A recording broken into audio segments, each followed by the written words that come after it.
ओम नमः चंडिकाय। नमस्कार दर्शकों, पंडित साधना चैनल में आप सभी का हार्दिक स्वागत है।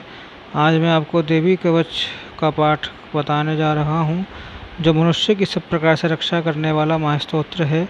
दुर्गा सरस्वती की शुरुआत में है। वीडियो पूरा अंत तक देखिए एवं वीडियो देखने से पहले आप हमारे चैनल को सब्सक्राइब कीजिए, वीडियो लाइक कीजिए। व्हाट्सएप, फेसबुक, इंस्टाग्राम एवं सभी प्रकार की सोशल नेटवर्किंग साइट्स पर हमारे वीडियो को अधिक से अधिक शेयर भी कीजिए और साथ ही सब्सक्राइब बटन के बराबर में जो बेल आइकन है उसको दबाकर ऑल नोटिफिकेशंस को ऑन कर लीजिए, जिससे कि तंत्र मंत्र यंत्र शास्त्रों से संबंधित जानकारी आपको मुफ्त में एवं समय से प्राप्त हो सके।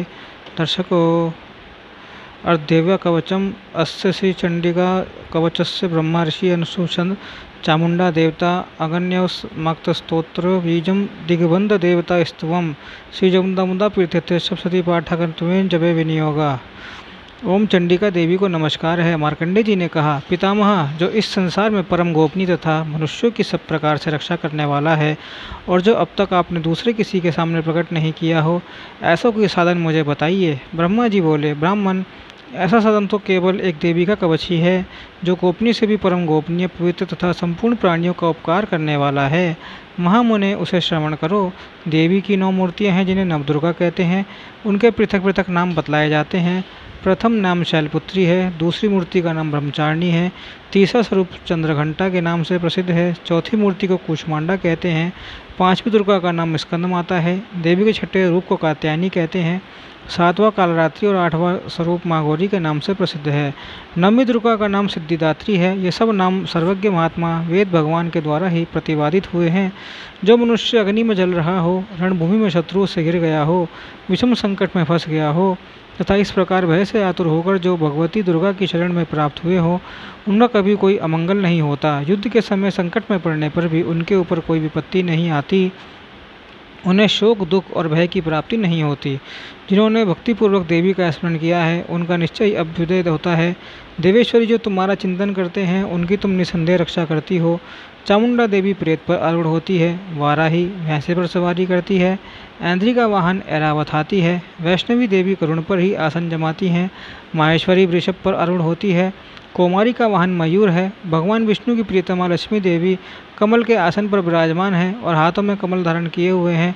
वृषभ पर अरुण ईश्वरी देवी ने श्वेत रूप धारण कर रखा है। ब्राह्मी देवी हंस पर बैठी हुई है और सब प्रकार के आभूषणों से विभूषित है। इस प्रकार ये सभी माताएं सब प्रकार की योग शक्तियों से संपन्न हैं। इनके सिवा और भी बहुत सी देवियाँ हैं, जो अनेक प्रकार के आभूषणों की शोभा से युक्त तथा नाना प्रकार के रत्नों से सुशोभित हैं। ये संपूर्ण देवियाँ क्रोध में भरी हुई हैं और भक्तों की रक्षा के लिए रथ पर बैठी दिखाई देती हैं। ये शंख, चक्र, गदा, शक्ति, हल और मूसल, खेटक और तोमर, परशु तथा पाश, कुंत और त्रिशूल एवं उत्तम शारंग, धनुष आदि अस्त्र शस्त्र अपने हाथों में धारण करती हैं। दैत्यों के शरीर का नाश करना, भक्तों को अभयदान देना और देवताओं का कल्याण करना, यही उनके शस्त्र धारण का उद्देश्य है। महान रौद्र रूप, अत्यंत घोर पराक्रम, महान बल और महान उत्साह वाली देवी, तुम महान भय का नाश करने वाली हो। तुम्हें नमस्कार है। तुम्हारी ओर देखना भी कठिन है। शत्रु का भय बढ़ाने वाली जगदम्बिके मेरी रक्षा करो। पूर्व दिशा में ऐन्द्री इंद्र शक्ति मेरी रक्षा करें। अग्निपूर्ण में अग्निशक्ति, दक्षिण दिशा में वाराही तथा नैऋत्य कोण में खड़ग धारिणी मेरी रक्षा करें। पश्चिम दिशा में वारुणी और वायव्य कोण में मृग पर सवारी करने वाली देवी मेरी रक्षा करें। उत्तर दिशा में कुमारी और ईशान कोण में शूलधारिणी देवी रक्षा करें। ब्रह्माणी, तुम ऊपर की ओर से मेरी रक्षा करो और वैष्णवी देवी नीचे की ओर से मेरी रक्षा करें। इसी प्रकार सबको अपना वाहन बनाने वाली चामुंडा देवी दसों दिशाओं से मेरी रक्षा करें। जया आगे से और विजय पीछे की ओर से मेरी रक्षा करें। वाम भाग में अजिता और दक्षिण भाग में पयता रक्षा करें। उद्योतनी शिखा की रक्षा करें। उमा मेरे मस्तक पर विराजमान होकर रक्षा करें। ललाट में मलाधरी रक्षा करें और यशस्विनी मेरी भुवों का संरक्षण करें। भुवों के मध्य भाग में त्रिनेत्रा और नथनों की यमघंटा देवी रक्षा करें। दोनों नेत्रों के मध्य भाग में शंखनी और कानों में द्वारवासिनी रक्षा करें। कालिका देवी कपोलों की तथा भगवती शांकरी कानों के मूल भाग की रक्षा करें। नासिका में सुगंधा और ऊपर के होठ में चर्चिका देवी रक्षा करें। नीचे के होठ में मृतकला तथा जीवा में सरस्वती देवी रक्षा करें। कोमारी दांतों की और चंडिका कंठ प्रदेश की रक्षा करें। चित्रघंटा गले की घंटी की और महामाया तालु में रहकर रक्षा करें। कामाक्षी ठोड़ी की और सर्वमंगला मेरी वाणी की रक्षा करें। भद्रकाली ग्रीवा में और धनुर्धरी पृष्ठवंश मेरुदंड में रहकर रक्षा करें। कंठ के बाहरी भाग में नील ग्रीवा और कंठ की नली में नलकूबरी रक्षा करें। दोनों कंधों में खड़गनी और मेरी दोनों भुजाओं की वज्रधारिणी रक्षा करें। दोनों हाथों में दंडनी और अंगुलियों में अंबिका रक्षा करें। शूलेश्वरी नखों की रक्षा करें। कुलेश्वरी कुक्षी पेट में रहकर रक्षा करें। महादेवी दोनों स्तनों की अर्थात छातियों के निप्पल की और शोक विनाशिनी देवी मन की रक्षा करें। ललिता देवी हृदय में और शूलधारिणी उदर में रहकर रक्षा करें। नाभि में कामनी और गुह्यवाक की गुहेश्वरी रक्षा करें। पूतना कामिका लिंग की और महिष वाहिनी गुदा की रक्षा करें।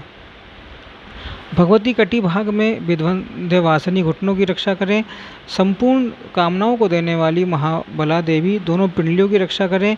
नारसिंगी दोनों घुट्टियों की और तेजस देवी दोनों चरणों के पृष्ठभाग की रक्षा करें। श्री देवी पैरों की अंगुलियों में और तलवासिनी पैरों के तलुओं में रहकर रक्षा करें। अपनी दाढ़ों के कारण भयंकर दिखाई देने वाली दंशा कराली देवी नखों की और उदर केशनी देवी केशों की रक्षा करें। रोमवल्लियों के क्षेत्रों में कोबेरी और त्वचा की वागीश्वरी रक्षा करें। पार्वती देवी रक्त मज्जा वसा मांस हड्डी और मेद की रक्षा करें। आंतों की कालरात्रि और पित्त की मुक्तेश्वरी रक्षा करें। मूलाधार आदि कमल कोशों में पद्मावती देवी और कफ में चूड़ामणि देवी स्थित होकर रक्षा करें। नख के तेज की ज्वालामुखी रक्षा करें। जिसका किसी भी अस्त्र से भेदन नहीं हो सकता वह अविद्या देवी शरीर के समस्त संधियों में रहकर रक्षा करें। ब्रह्माणी आप मेरे वीर्य की रक्षा करें। छतेश्वरी छाया की तथा ब्रह्मचारिणी देवी मेरे अहंकार मन बुद्धि की रक्षा करें। हाथ में वज्र धारण करने वाली वज्रहस्ता देवी मेरे प्राण अपान प्यान उदान और समान वायु की रक्षा करें। कल्याण से शोभित होने वाली भगवती कल्याण शोभना मेरे प्राण की रक्षा करें। रस रूप गंध शब्द और स्पर्श इन विषयों का अनुभव करने समय योगिनी देवी रक्षा करें तथा सत्वगुण रजोगुण और तमोगुण की रक्षा सदा नारायणी देवी करें। वाराही आयु की रक्षा करें। वैष्णवी धर्म की रक्षा करें तथा चक्रिणी चक्र धारण करने वाली देवी यश कीर्ति लक्ष्मी धन तथा विद्या की रक्षा करें। इंद्राणी आप मेरे गोत्र की रक्षा करें। चंडिके तुम मेरे पशुओं की रक्षा करो। महालक्ष्मी पुत्रों की रक्षा करें और भैरवी पत्नी की रक्षा करें। मेरे पथ की सुपथा तथा मार्ग की क्षेमकरी रक्षा करें। राजा के दरबार में महालक्ष्मी रक्षा करें तथा सब और व्याप्त रहने वाली विजया देवी संपूर्ण व्यवसाय रक्षा करें। देवी जो स्थान कवच में नहीं कहा गया है अतएव रक्षा से रहित है वह सब तुम्हारे द्वारा सुरक्षित हो क्योंकि तुम विजयशालिनी और पापनाशिनी हो। यदि आपने शरीर का भला चाहे तो मनुष्य बिना कवच के कहीं एक पग भी ना जाए। कवच का पाठ करके ही यात्रा करे। कवच के द्वारा सब ओर से सुरक्षित मनुष्य जहाँ जहाँ भी जाता है वहाँ वहाँ उसे धन लाभ होता है तथा संपूर्ण कामनाओं की सिद्धि करने वाली विजय की प्राप्ति होती है। वह जिस जिस अभिष्ट वस्तु का चिंतन करता है वह उसको निश्चय ही प्राप्त कर लेता है। वह पुरुष इस पृथ्वी पर तुलना रहित मान ऐश्वर्य का भागी होता है।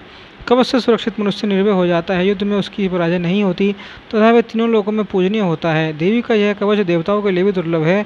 जो प्रतिदिन नियमपूर्वक तीनों संध्याओं के समय श्रद्धा के साथ इसका पाठ करता है उसे देवी कला प्राप्त होती है। वह तीनों लोकों में कहीं भी पराजित नहीं होता। इतना ही नहीं वह मृत्यु से रहित हो 100 से भी अधिक वर्षों तक जीवित रहता है। मकरी चेचक कोड़ आदि उसकी संपूर्ण व्याधियाँ नष्ट हो जाती हैं।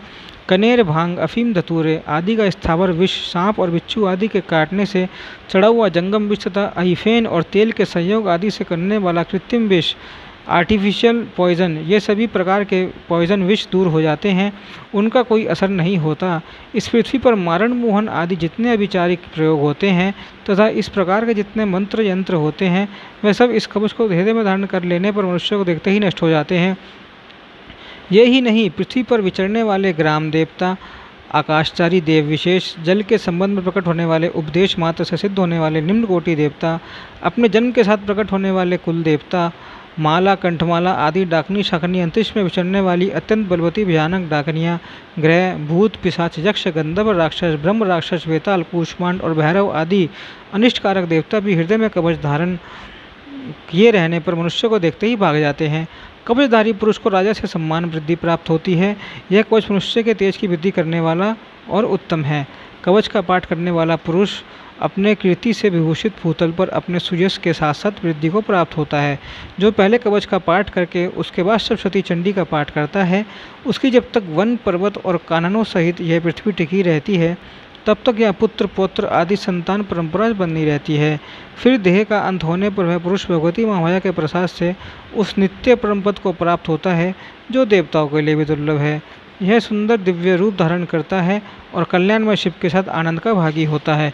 ओम नमः चंडिकायै। इस प्रकार देवी कवच संपूर्ण हुआ। इस प्रकार आप कवच का पाठ सुनने से भी उतना ही फल मिलेगा जितना आप पढ़ते हैं, तो सुनते रहिए और कहीं भी जाएं तो उससे पहले सुनते रहिए और नवरात्रों में तो खासकर सुनिए। जय माता की।